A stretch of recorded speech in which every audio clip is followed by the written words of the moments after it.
story time. No. We got it. Oh, stop it. You enjoyed that song. Thank you so much. That's what we were talking about. Wow. Are you all here for story time? Yeah? Heard you guys reacted to that song. We got any fans of Mr. Rogers out there? I'm a pretty big fan of Captain America myself. Well, I'm glad you're all ready for story time because I sure have a story to tell. Gosh, I love to talk. All right. Today's story is a beloved bedtime classic, mashed up with a very, very profitable licensing agreement. You guessed it, it's Cinderpool. Thank you, I came up with that myself. All right, that doesn't work. All right, let's see if we can find the opening words here. Look at these adorable pictures, by the way, aren't these cute? Thank you, I scribbled these myself. Once upon a time. You know what? It just feels wrong when I'm doing it with myself. Why don't we say it together, shall we? 1, 2, 3. Once upon a time. See, wasn't that fun and interactive?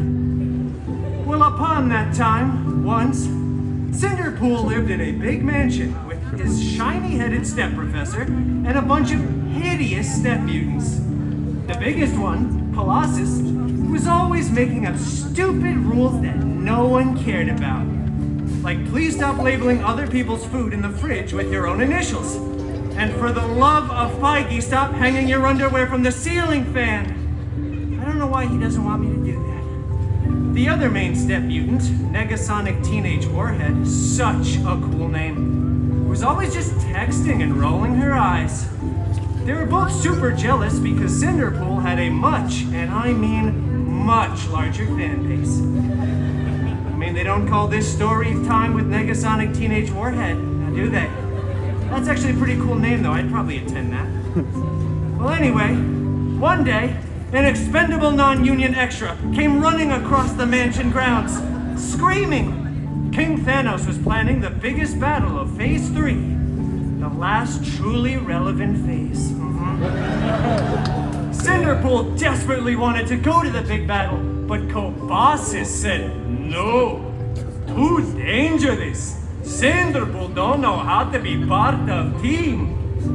And then Colossus ripped up Cinderpool's nicest costume before Negasonic Teenage Warhead, again, such a cool name, made it explode into a million pieces with her mind powers. And then popped her gum. So Gen Z. On fleek, Sigma, no cap.